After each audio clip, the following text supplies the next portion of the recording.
Olá, estamos aqui hoje novamente nesse aprazível espaço do Restaurante Andrade.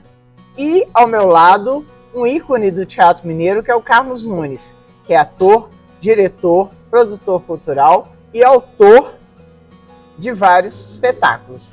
Então nós vamos começar um bate-papo que vai ser muito alegre e divertido. Carlinhos, fala para nós, por favor, como é que você iniciou nesse meio artístico? Antes eu quero falar da sua generosidade, da sua alegria, da sua bondade e da sua elegância. Que é impossível a gente olhar para você e não ver sinônimo de elegância. Obrigada, meu bem. Você é muito gentil e agradeço as amáveis e generosas palavras. E sabe por que eu sou gentil com você?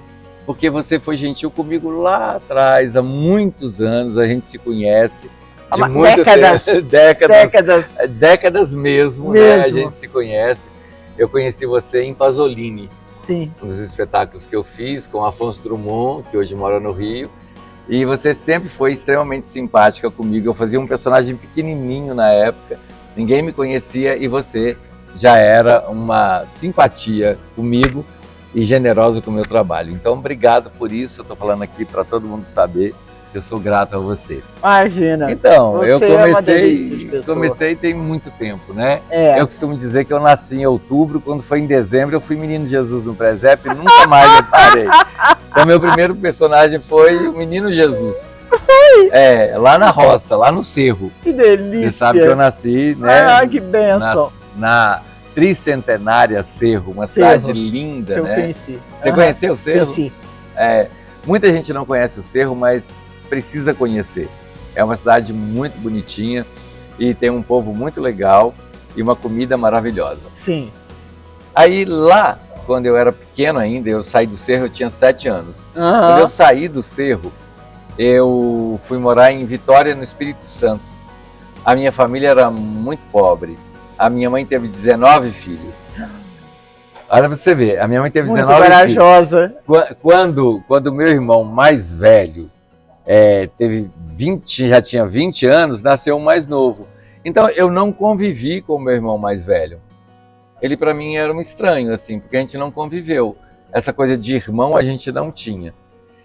E aí eu fazia teatro no Cerro. Pequeno, com 7 anos de idade, eu fazia teatro. A minha mãe era muito beata, ela ia à missa todos os dias. A minha mãe ia à missa e eu ia com ela. Eu aprendi a religião com a minha mãe. Então eu ia à missa com a minha mãe, eu voltava da igreja, eu colocava o vestido dela, eu cortava a banana bem fininha e fazia a hóstia. Então para mim o padre era um ator, a batina era um figurino, o altar era o palco, sabe? Não, o cenário. E a missa era todo um ritual, era um teatro. Certo. E aí todo mundo achava assim, ele está celebrando missa, ele quer ser padre, ele quer ser padre. Não eu não queria ser padre, eu queria ser ator. E eu sei isso desde que eu tinha 7 anos. Aí a família ficou ainda mais pobre, a gente teve que separar todo mundo. Eu fui morar em Vitória, no Espírito Santo, com uma tia velha solteirona, que se orgulhava de ser uma das 11 mil virgens, a minha tia. E aí morei com ela um tempo, depois eu voltei para Belo Horizonte. Os meus pais se estabeleceram aqui de forma mais concreta, assim, e aí conseguiam pagar, né, para que os filhos voltassem. Certo. E aí eu voltei a morar com meu pai, com a minha mãe, mas os meus irmãos mais velhos não, porque era dos mais novos. E aí voltei e comecei a fazer teatro. Sempre fiz teatro na minha vida. Eu fiz teatro na escola para passar de ano, porque meu português era bom, meu inglês era bom, minha geografia era bom, história era bom, mas matemática, física e química era uma tristeza. Não podemos querer tudo e ser tudo, né? Hoje eu sei que eu tinha uma inteligência emocional, né? Hoje eu tenho inteligência emocional para saber que aquilo era isso mesmo, que a gente não pode ter tudo. Isso. Então eu fazia teatro na escola para passar. A primeira peça que eu fiz, eu escrevi, chamava O Casamento da Hipotenusa com o Cateto Oposto. Que era uma peça de matemática para poder passar em matemática. Aí continuei fazendo para passar de ano e tal. Aí vamos começar a falar profissionalmente. Aí eu peguei exército. Eu fui servir no 12BI. Ainda era regime militar, porque eu sou velho, né? Era regime militar ainda. Aí eu estava servindo exército e fui fazer prova no Palácio das Artes, fardado. Fardado. Tem uns amigos que falam que eu só passei porque eu estava fardado e o regime era militar, mas que eu não tinha talento. Mesmo assim eu passei no Palácio das Artes e tinha um major que gostava muito do meu trabalho, que ele falava assim, meu nome no quartel era Pinto Nunes, que meu nome é Carlos Pinto Nunes. Ele falava assim, Luísa, Pinto Nunes, não sai daqui, a vida lá fora está muito difícil, artista não dá camisa para ninguém, não fica com essas ideias na cabeça, fica aqui no quartel. E eu não queria. Eu achava legal a vida de caserna, mas não era a minha vocação. Não era só a verve, né? Não, eu não queria ser militar. Sim. Eu queria ser artista. E aí eu saí do quartel, passei no Palácio das Artes, fiz o curso. Quando eu me formei no curso do Palácio das Artes, eu trabalhava para poder manter e para ajudar a minha família também. E aí, 3 anos depois da minha formatura, as pessoas falavam assim, olha, isso aqui é um cemitério de artista, vai embora. Isso aqui é um cemitério de artista, vai embora.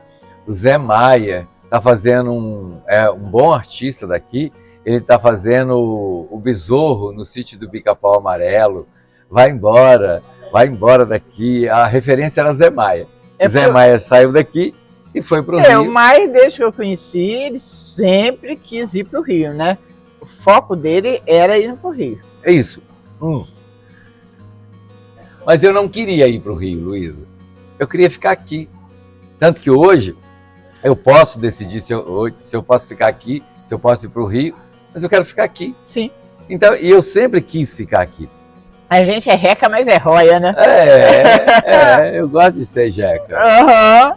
E aí eu falei assim, fui pro Rio, aí chegou lá eu sofri muito. Sofri bastante no Rio, porque o Rio é uma loucura, a gente sabe isso, né? Não é falar mal do Rio, mas o Rio é uma loucura. Eu era da Sociedade São Vicente de Paulo, eu era da Legião de Maria, eu era do grupo de jovens, eu lia na igreja, eu era quase santo. Quase santo?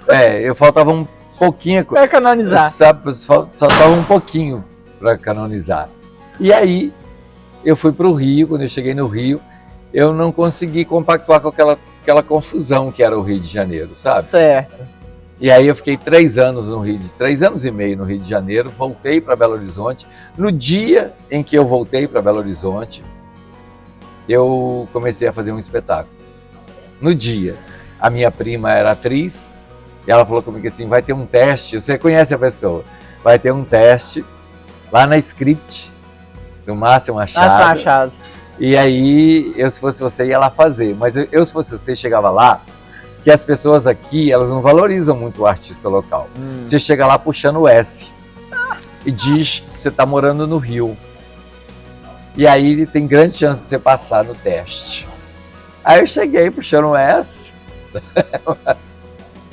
passei no teste e saí um espetáculo. E foi um sucesso, chamava Os Melhores Anos de Nossas Vidas. Foi o meu primeiro espetáculo aqui em Belo Horizonte, depois de ter formado na Escola de Artes Cênicas do Palácio, ter morado no Rio. Aí eu cheguei aqui, no dia que eu cheguei, fiz esse teste e passei. Quantas peças você já fez depois dessa? Depois dessa, eu não sei te falar ao certo quantas eu fiz, mas a gente pode tentar lembrar junto. Tá. Os melhores anos. Não, mas aí já é recente. Vamos lá atrás.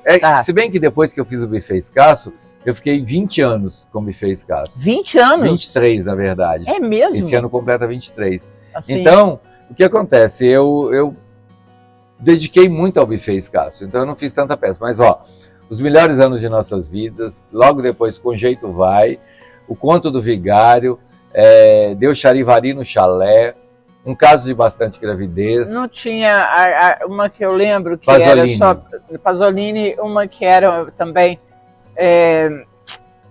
só rapazes. Essa daí, Os Melhores Anos de Nossas Vidas. Os Melhores Anos. Foi a primeira. Então foi a primeira, essa eu lembro.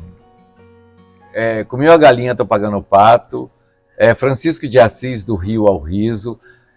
Você viu Francisco? Não, Francisco eu não vi. É linda. É a história real de São Francisco de Assis, só que comédia. É muito legal. A gente vai estar agora, no final de outubro, dias 27, 28 e 29, a gente vai estar apresentando Ótimo no Teatro saber. da Cidade. Ótimo saber. Você pode ver. Na Bahia.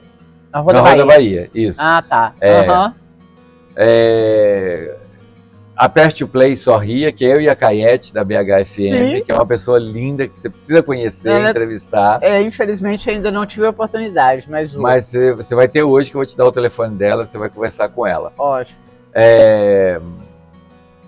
Então, o que eu tô lembrando agora são essas, mas eu fiz mais, não tô me lembrando. Carlinhos, conta para nós, por favor, sobre o que acontece no backstage. Como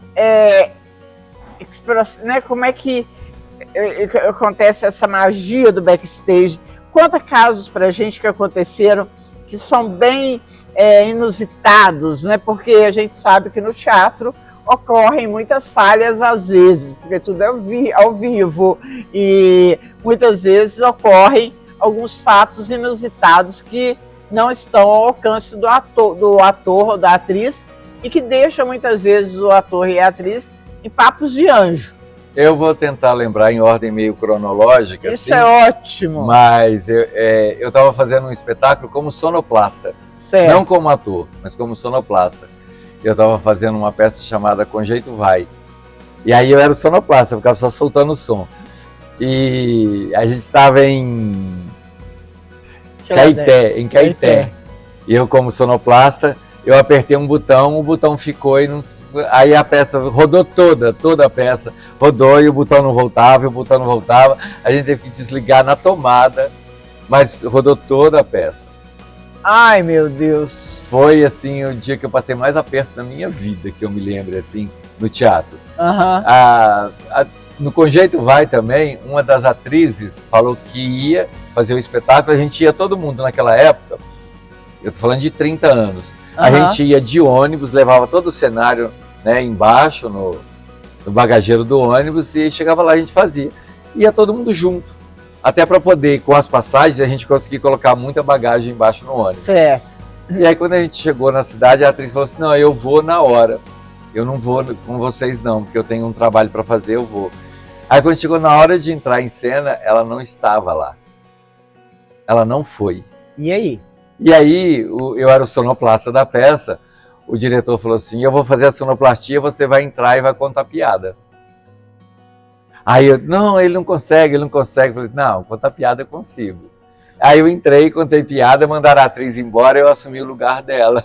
Meu Deus, mas isso acontece em muitas ocasiões, né? Filmes, inclusive, né? Inclusive. Aí contei piada, foi ótimo. Aconteceu com a gente no... Comédia do Sexo, com o grande Rogério Cardoso. A gente estava em cena, e a última cena era só o Rogério Cardoso e uma outra atriz.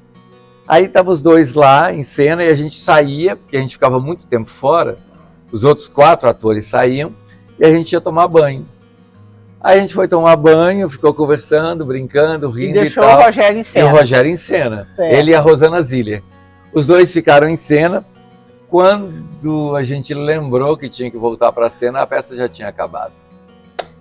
Que a última cena era os 6 atores juntos.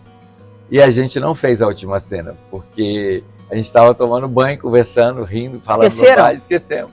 Meu Deus. Carlinhos, são fatos assim muito interessantes, né? Dá para escrever um livro. A gente levou um pito do Rogério Cardoso. Eu faço falta ideia. De profissionalismo e tal. Eu faço ideia. Foi complicado, mas o Ariano Suassuna que fala. Tudo que é ruim de viver é bom de contar. É bom de contar. Então hoje a gente conta isso com muita alegria. Foi muito divertido. Com certeza. Na época foi muito difícil. E uma experiência foi muito difícil. Mas trabalhar com o Rogério Cardoso era uma experiência maravilhosa. Era maravilhoso. Me conta uma coisa, qual que é a importância do teatro na sua vida? O teatro salvou a minha vida. Eu não tinha muita coisa para fazer, porque eu era ruim em matemática, eu era ruim em física, química, tudo que tinha cálculo era muito ruim. Então o teatro veio e me resgatou assim, a minha autoestima, a minha alegria, a minha força, tudo que eu tenho, eu aprendi no teatro. Tudo. Não sei se você lembra um espetáculo que nós vimos, de Pasolini, que é uma peça que você viu, que ele falava assim, o excesso de inquietude diminui a força. Eu acho isso tão bonito, tão forte. Muito forte. E eu peguei isso para mim e eu faço hoje só teatro. Eu consigo viver só de teatro. Que maravilha, isso é maravilhoso mesmo. Excelente saber que você, né, consegue sobreviver com teatro, coisa que é fadada a poucos, não é? Não é, fadada a poucos. Me conta uma coisa, você está muito bem, desde que eu conheço há décadas, você tem essa performance, né? Você tem essa esbelteza, você tem esse savoir-faire muito bom. Então eu queria saber qual que é o segredo dessa eterna juventude. Eu vou ter que desmentir você, Luísa. Será que eu era feio assim há décadas? Não, nada disso. Nada, eu já fui bonitinho. Não, é bonito. Não, eu já fui mais bonitinho. Mas eu agradeço de coração você dizer isso de mim, né? Que eu tenho esse savoir-faire, essa coisa vibrante, gostosa ainda. Isso. Mas eu aprendi num texto lindo, que eu até terminava um espetáculo com ele, que eu dizia assim: a juventude não é um período da vida, é um estado de espírito. É a vitória da coragem sobre a timidez. Olha, não é porque a gente viveu um certo número de anos que a gente envelhece. A gente envelhece quando a gente abandona o nosso ideal. Os anos enrugam o rosto, renunciar a um ideal enruga a alma. As preocupações, as dívidas, as dúvidas, o mau humor são inimigos que lentamente nos inclinam para a terra e nos tornam pó, antes mesmo da morte. Jovem é aquele que se admira, que se maravilha e que pergunta como uma criança insaciável. E depois? Olha, depois, eu quero muito depois. Você pode ser tão jovem quanto a tua fé e tão velho quanto a tua descrença. Permanecerás jovem, enquanto estiveres receptivo ao que é belo, bom e grande. Obrigada, meu querido amigo. Obrigado a você, minha amiga linda e elegante e muito generosa. Imagina.